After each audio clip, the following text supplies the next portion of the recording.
Wife cried, begging to go to hospital for her ex. Still loves him. I took her, and she found out. My wife started crying and begging me to take her to the hospital after her ex suffered a serious accident. Please, honey, I need to be there. I still love him. I stayed silent. I took her. I watched her run towards him without looking back. That night, I packed my things. She arrived at an empty apartment and a note that said, "Don't worry, he can stay with you now." And now she's bombarding my phone saying, "I didn't mean it. Please come back." I'm a 34-year-old man. I met Sarah, a 31-year-old woman, at a friend's birthday party 5 years ago. She was standing alone by the snack table, looking a little uncomfortable, as often happens when you don't know many people at a gathering. I offered her a beverage and a terrible joke about the questionable-looking dip, and the way she laughed made something in my chest flutter. We talked for hours that night, and I got her number before leaving. Our relationship moved quickly after that. We had incredible chemistry. We completed each other's sentences. We shared the same obscure interests, a whole cliché package. At 3 months, we were practically living together, and at 6 months, we made it official and rented a place. I should mention that Sarah had been single for about a year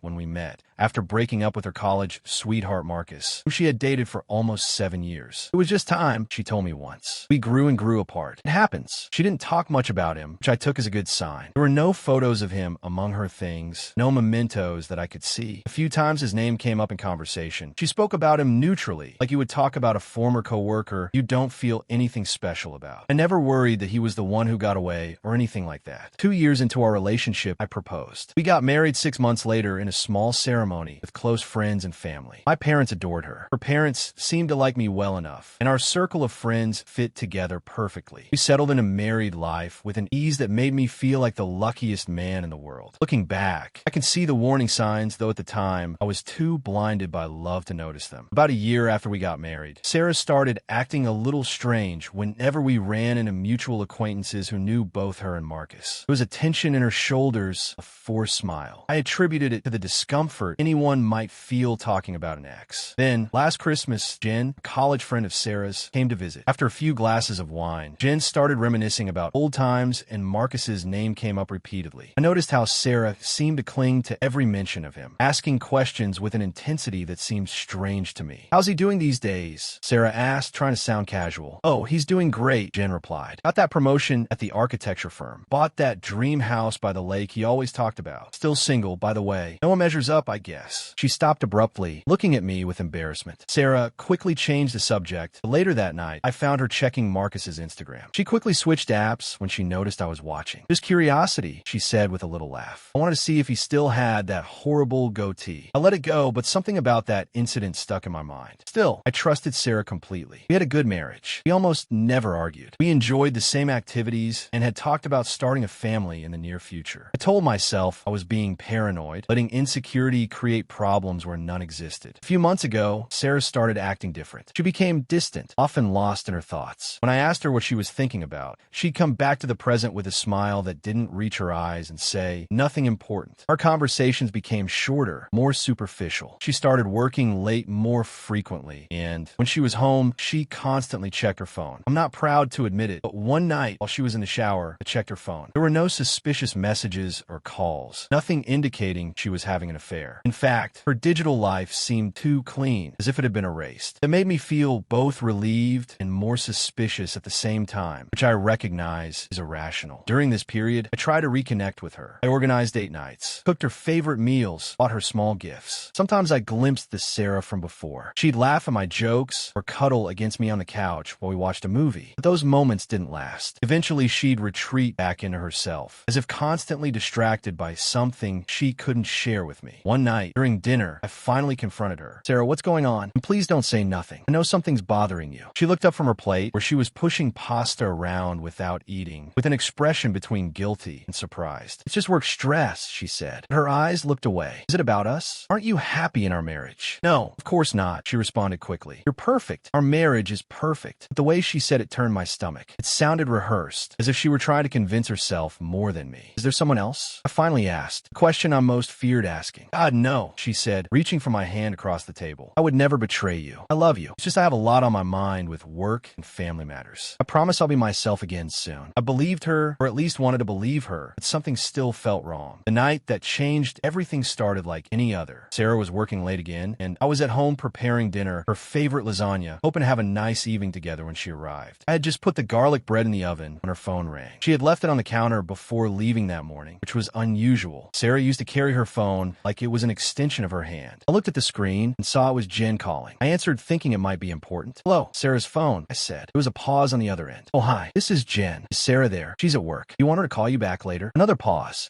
Actually, I thought she was with you. We were supposed to have coffee 2 hours ago, but she didn't show up. I've been calling and texting." My hand tightened around the phone. She told me she'd be working late tonight. Oh, Jen's voice sounded small. Maybe I got the day wrong. From her tone, I knew that wasn't it. After hanging up, I stood in the kitchen for a long while, staring at nothing. Why would Sarah lie about working late if she wasn't at work or with Jen? Where was she? I tried calling her, but it went straight to voicemail. I sent a message asking her to call me, trying to sound casual. And I sat at the dining table with the lasagna cooling and forgotten and waited. She got home around 9 p.m. with tousled hair and looking tired. Her eyes widened a bit more when she saw me sitting at the table in the dark. "Why are you sitting in the dark?" she asked, turning on the light. "Where were you, Sarah?" Her movement stopped. "At work, like I told you this morning. Jen called your phone earlier. She said you were supposed to have coffee, but you never showed up." Sarah's face went through several expressions quickly. Surprise, guilt, calculation, and then a forced calm. "I completely forgot about coffee with Jen. Work has been so hectic that it slipped my mind. I need to call her to apologize." "So you were at work?" I insisted. "Yes, of course. Where else would I be?" I wanted to believe her, but something about her demeanor felt off. She was too still, her smile too fixed. "I don't know, Sarah. That's what I'm trying to figure out." She approached, wrapped her arms around my neck, and kissed my forehead. "You're being silly. I was at work. I forgot about Jen. End of story. Now I smell lasagna." I let it go that night, but the seed of doubt was already planted. The next morning, I did something I'm not proud of. I called her office and asked to speak with her. The receptionist told me Sarah had left early the day before, around 3 p.m. for a personal matter. I didn't confront her immediately. Instead, I started paying more attention to her patterns, her excuses, her increasingly elaborate explanations about her whereabouts. The woman I had trusted completely was now a mystery to me, and it was tearing me apart. If you've ever felt that gut instinct that something was wrong, hit the like button and subscribe because this story is about to take a devastating turn. Comment below. Would you have confronted her sooner? It was a Tuesday when everything came to a breaking point. I was working from home, finishing some reports when Sarah called me around 2 p.m., her voice trembling. "Marcus had an accident," she said without preamble. "It's serious, very serious. Can you take me to Memorial Hospital?" I felt like I'd been punched in the stomach. Marcus, her ex from years ago. Why was she so affected by him? And how did she even know about his accident? "How did you find out?" I asked, trying to keep my voice calm. "Jen called me," she said quickly. "Please, can you come pick me up? I'm at the office." I agreed, my mind racing as I drove to her work. When I picked her up, she was a mess. Smudged mascara, trembling hands as she buckled her seatbelt. "What happened to him?" I asked as I pulled away. "Car accident," she said between sobs. "He was on his way to a meeting with a client and a truck ran a red light. Hit him on the driver's side. He's in surgery now." I glanced at her sideways. "Jen told you all this?" "Yes, she's friends with his sister. Please drive faster." The hospital was across town and the ride was painfully silent, except for Sarah's occasional sobs. I tried to process what was happening. Why was my wife so upset about an ex-boyfriend's accident? Friend or not, her reaction seemed excessive. As I pulled into the hospital parking lot, I turned to her. "Sarah, why does this affect you so much? I know it's terrible what happened to Marcus, but..." She looked at me with reddened eyes. "Please, honey, I need to be there. I still love him." The world seemed to stop. I felt like I was watching the scene from outside my body. My wife, the person I had planned to spend the rest of my life with, had just admitted she loved another man, her ex, in the most casual and unconscious way possible. I stayed silent, unable to articulate a word. I drove her to the entrance. I watched her run toward the building without even looking back. She didn't thank me. She didn't ask if I was going to come in. She didn't acknowledge the bombshell she had just dropped on our marriage. In that moment, I ceased to exist for her. I sat in the parking lot for what seemed like hours, staring at the hospital entrance. Part of me wanted to follow her, to demand answers, but a bigger part knew exactly what was happening. The pieces were falling into place. Her distant behavior, the canceled coffee with Jen, the late nights at work. Sarah had been seeing Marcus again. Since when? I didn't know. Did it even matter? She still loved him. She had said it so clearly, so honestly, that it left no room for misinterpretation. Finally, I drove home. Our apartment now seemed foreign to me, as if I were walking through a stranger's life. I sat on the edge of our bed, the bed we had chosen together at IKEA, laughing as we struggled to assemble it, and made my decision. I packed methodically, taking taking only what I needed: clothes, personal items, important documents. I left the furniture, the appliances, most of our shared belongings. Material things now seemed insignificant. As I did this, memories flooded my mind. Our first date, the day we moved in together, our wedding. Had it all been a lie? Or had Sarah simply settled for me while keeping an ember burning for her ex? Before leaving, I wrote a brief note and left it on the kitchen counter. Don't worry, he can stay with you now. Simple, direct. I considered writing more, venting my pain, my anger, my sense of betrayal. But what would be the point? She had made her decision long before today. I called my friend Mike and asked if I could stay at his place for a while. He didn't ask questions, just said, "Sure, brother," with that firmness that characterized him. And I took one last look at the apartment that had been my home, our home, and left, carefully closing the door behind me. That night, I turned off my phone. I wasn't ready to deal with whatever reaction Sarah might have. The next morning, I called my boss and explained I needed a few personal days. Then I went to an attorney to talk about separation. Everything seemed surreal, as if I were watching someone else's life fall apart. When I finally turned on my phone 3 days later, there were dozens of missed calls and messages from Sarah. The first ones were confused. "Where are you? What's wrong? What did you mean by that note?" And they became desperate. "Please call me. We need to talk. This is a misunderstanding." And finally, pleading, "I didn't mean it. Please come back. I made a terrible mistake. I love you, not him." I read them all feeling almost nothing. The shock had passed, leaving a numb void. I didn't respond to any of her messages, but I listened to one voicemail. Please call me." Her voice was laden with tears. What I said in the car, I wasn't thinking clearly. I was just worried about him as a friend. That's all. I don't love him. I love you. Please come home so we can talk. I'm so sorry. Too little. Too late. The truth had come out in a moment of emotional honesty, and no amount of backtracking could undo it. Mike let me stay at his place for 2 weeks while I found a small apartment across town. I threw myself into work. I started going to the gym more frequently. I reconnected with friends I had neglected. On the surface, I seemed to be handling it well. Inside, I was a chaos of confusion, anger, and pain. Sarah kept calling and texting. She even showed up once at my office, but I refused to see her. She sent emails explaining that she had been confused, that seeing Marcus injured had awakened past feelings that weren't real, that our marriage was what mattered to her. Each explanation felt like another betrayal, another lie. Through mutual friends, I learned that Marcus's injuries were serious, but not fatal. A broken leg, internal bleeding, and a concussion. But he was expected to make a full recovery. I also learned that Sarah visited him at the hospital every day, spending hours with him. I was just worried about him as a friend. I thought it was ironic. A month after I left, Lily, Sarah's younger sister, contacted me. We had always had a good relationship, so I agreed to have coffee with her. "She's devastated," Lily told me, stirring her latte absent-mindedly. She knows she made a huge mistake by saying she loves him or by seeing him behind my back for who knows how long. I asked, unable to hide the resentment in my voice. Lily's eyes widened. "What? No, she wasn't seeing him before the accident. Not in that way." I raised an eyebrow skeptically. "Seriously," she insisted. "Look, I'm not defending what she said to you. It was horrible and unforgivable. But they weren't having an affair, at least not physical." "What does that mean?" I asked. Lily sighed. "They reconnected on social media about 6 months ago. At first just casual, catching up. Like 2 months before the accident, they moved to long messages, reminiscing about old times. She told me about it because she felt guilty, even though they didn't do anything physical. She was confused about her feelings. She should have talked to me about that," I said coldly. "I know. I told her that. She was trying to figure out on her own first, which was stupid." Lily looked down. "For what it's worth, I think she really loves you. She just got carried away by nostalgia and what-ifs. When Marcus got hurt, she panicked and those confused feelings surfaced. And that makes it better? No, I just thought you should know the whole story." I thanked her for her honesty, but told her my decision remained. Sarah had broken my trust in the most fundamental way possible. Even if they hadn't been physically intimate, she had been emotionally unfaithful and then lied to cover it up. Some betrayals can't be undone. 3 months after leaving, I agreed to meet with Sarah, not to reconcile, but to talk about dividing property and separation proceedings. We met at a neutral cafe, and seeing her affected me more than I expected. She looked thinner, paler, with dark circles under her eyes. For a moment, I felt a hint of concern, but I pushed it aside. "Thank you for meeting me," she said softly when I sat across from her. I nodded, maintaining a neutral expression. I thought it was time to discuss practical matters. "Is that all you want to discuss?" A flash of hope shone in her eyes. "Yes." I kept my voice firm. "I filed for separation. My attorney will contact yours." Her face crumbled. "Please don't do this. We can get through this. I made a terrible mistake, but I love you. And you're my wife who told me she loves another man." I replied coldly. "A man you've apparently been in contact with for months without telling me." She paled. "Lily told you." "Yes. Though I appreciate her honesty, unlike yours. You should have told me when Marcus contacted you. I know that now. But nothing physical happened between us. I swear. We were just talking, catching up. Emotional affairs are still affairs," I said. She tried to reach for my hand across the table, but I withdrew it. It wasn't even an emotional accidental affair. I was really confused. His messages brought back old memories, and I got carried away by nostalgia. But I love you. I sat in the car that day. I was emotional. I wasn't thinking clearly. Those words don't reflect what I truly feel. Then why were you visiting him at the hospital every day? I asked. She looked surprised that I knew, because I felt responsible somehow. Like the accident happened right when all this drama was occurring, and I needed to make sure he was okay before I could fix our marriage. I shook my head in disbelief. You ran to that hospital without looking back at me. You didn't care how your words affected me. In that moment, I saw clearly where my place was in your priorities. That's not fair, she protested. I was in shock. People say things they don't mean when they're in shock. Or maybe they say exactly what they feel because their guard is down, I replied. Either way, I can't trust you anymore, Sarah. And without trust, what's left? Then she started crying, silent tears rolling down her face. I made a mistake, a terrible mistake. Are you really going to throw away 5 years together over a moment of confusion? It wasn't just a moment. It was months of lies by omission, of pulling away from me, of making me feel crazy for noticing something was wrong. It was the ease with which you said those words. I still love him, like it was the most natural thing in the world. And it was your immediate impulse to lie and cover it up afterward instead of having an honest conversation with me. We sat in silence for a while, the weight of our broken marriage between us. Finally, I stood up. My attorney will contact yours with the details. I think it's best we don't meet like this again. And that's it, she asked, her voice trembling. You're not even willing to try to forgive me? I considered her question carefully. Some things can't be taken back, Sarah. There are trusts that once broken don't repair. I hope you find happiness, whether with Marcus or someone else, but it won't be with me. As I walked away, she called out to me. He doesn't mean anything to me anymore. I realized it as soon as you left. Please don't go. I didn't turn around. That was 3 months ago. The separation process is moving forward, though Sarah has been putting up obstacles. She refuses to sign the papers and keeps asking for mediation sessions where she begs for another chance. Her persistence would be touching if it weren't so frustrating. Through mutual friends, I learned that Marcus made a full recovery and has tried to rekindle something with Sarah. Apparently, she has rejected his advances, telling anyone who will listen that she made the biggest mistake of her life and only wants to save her marriage. Too bad she didn't realize that before telling me she loved another man. I've been going to therapy to process it all. Some days are better than others. I miss the life we had, or rather the life I thought we had. I miss the Sarah I thought I knew, but that person doesn't exist and maybe never did. The separation continues its course, though slower than I'd like due to Sarah's resistance. Last week I received a letter from her, handwritten, not a message or email. In it she detailed every moment of her reconnection with Marcus, from the first innocent message to the gradual increase in their communication. She admitted feeling flattered by his attention, enjoying the nostalgia of their conversations, and being confused about her feelings. She talked about the day of the accident, how Marcus's sister called her and she panicked, and how in that moment of fear and confusion, old feelings resurfaced. She acknowledged that what she told me was unforgivable, but insisted it came from temporary insanity, not genuine emotion. The letter ended with, "Now I understand what I didn't see then." Marcus represented my past, a simpler time before adult responsibilities. I wasn't in love with him, but with the memory of who I was when we were together. But you are my true love, my present, my future. I was a fool to risk it for a ghost. I'll spend the rest of my life regretting the pain I caused you, even if you don't give me another chance. But I hope with all my soul that you will. It was well written, sounded sincere, and perhaps contained some truth. But as I folded it and put it away, I knew my decision hadn't changed. Some bells can't be unrung. Some words can't be taken back. Some trusts, once shattered, don't mend without leaving cracks. Sarah still calls. Sometimes she still sends messages. She still hopes for a reconciliation. But I've moved on, or at least I'm trying to. I've started casually dating other people. I'm focusing on my career and considering moving to another city for a fresh start. Life goes on, even after betrayal. If there's a lesson in all this, perhaps it's that the most devastating betrayals don't arise from calculated malice, but from thoughtless honesty. Sarah didn't plan to destroy our marriage that day in the car. She simply let slip a truth she had been hiding, perhaps even from herself. And in doing so, she revealed that our relationship had been built on quicksand, not solid rock. Or maybe the lesson is simpler. Be careful what you say in moments of crisis. The truth tends to escape when emotions dominate, and once spoken, some truths can never be taken back. Either way, I move forward alone but wiser. Update 1. Original posters comments. Wow, I didn't expect this post to take off like this. Thank you all for your comments and messages of support. To answer common questions. Yes, I'm sure there was no physical affair before the accident. Mutual friends confirmed confirmed it, and Sarah's sister showed me messages where she was even hesitant about writing to Marcus. No, I won't change my mind about the separation. Some suggest couples therapy, and while I appreciate it, their trust breaks too deep to repair. I haven't spoken to Marcus and don't plan to. He's irrelevant to my decision. This is about Sarah's actions and words, not his. To those saying I'm being too harsh, maybe you're right. Perhaps with time, I'll see things differently. But right now, I can't imagine rebuilding a relationship on such fragile foundations. I deserve someone who doesn't doubt who they love. Yes, I'm keeping the dog. She's snoring next to me as I write this. Update 2, 1 week later. It's been a week since the original post. Sarah found it. A friend recognized our situation and sent it to her. At first, she was upset about sharing something so personal, but after reading the comments, she said she better understood my perspective and the harm she caused. She will finally sign the separation papers without further delays. In a way, this gave us both closure. Yesterday, we had a civilized, almost friendly conversation about dividing our belongings. It was the first time in months we spoke without tension or tears. For my part, I accepted a job offer in another state, a fresh start. Those cliches that are sometimes true. Thank you again to everyone. This community helped more than you can imagine. And yes, the dog comes with me.